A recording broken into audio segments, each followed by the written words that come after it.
Sabe, quando a gente pensa na queda de Roma, o que vem na cabeça?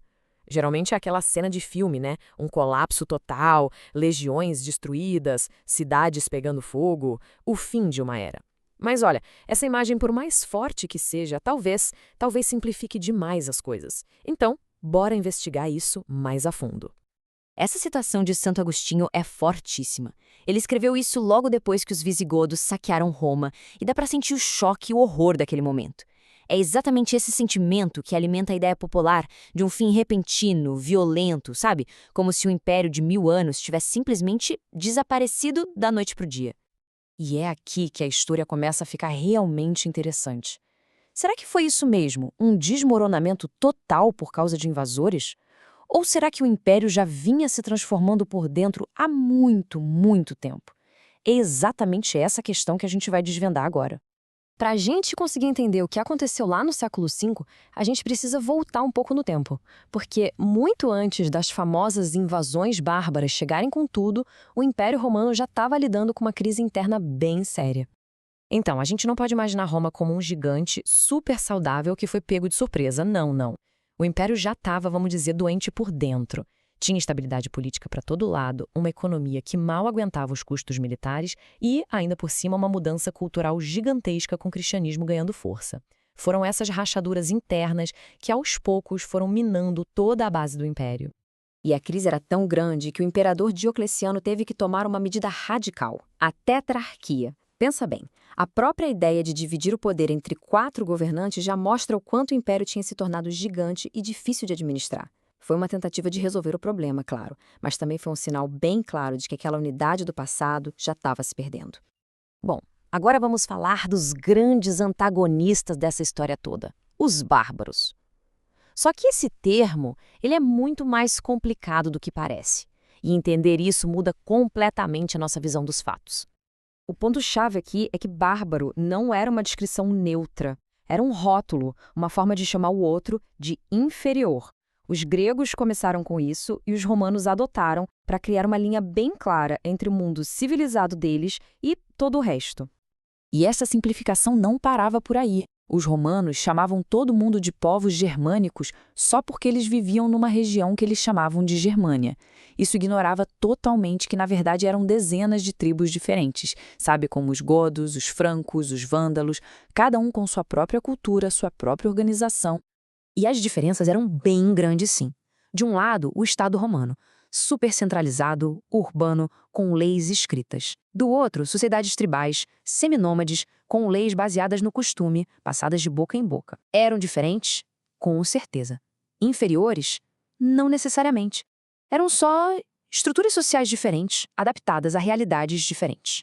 E esse conceito de comitatus é fundamental para a gente entender. A lealdade deles não era a um Estado, a uma ideia abstrata como em Roma.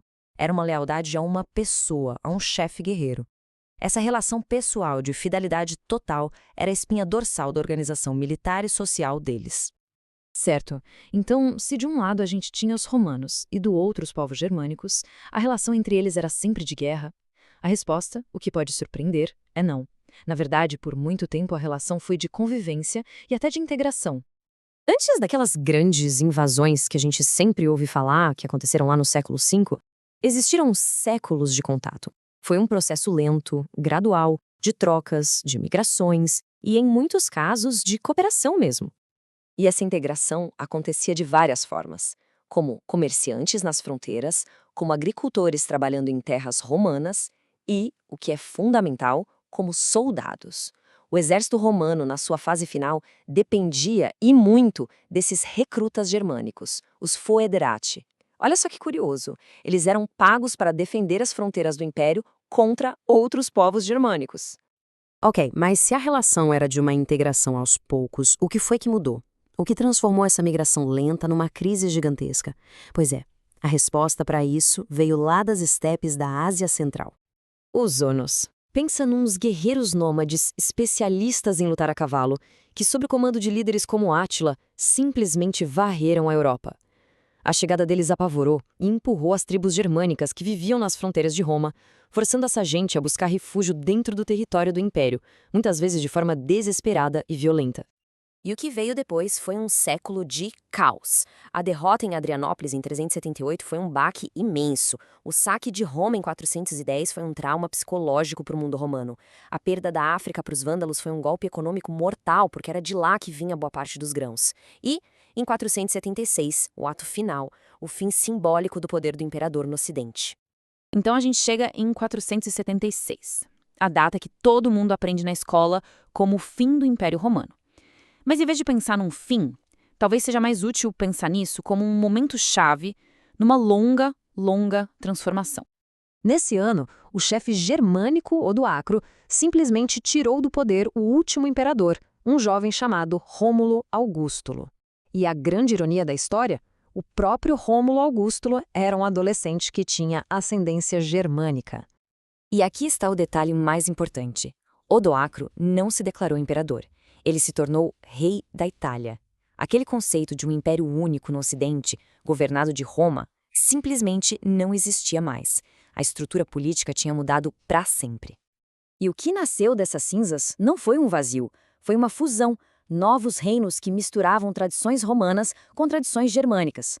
Enquanto isso, lá no Oriente, o Império Romano continuava firme e forte por mais 1000 anos, como Império Bizantino.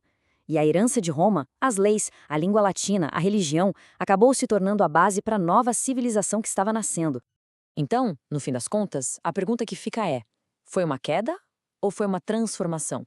Um final abrupto e trágico ou o início, ainda que doloroso e complicado, de uma nova era, a que a gente chama de Idade Média?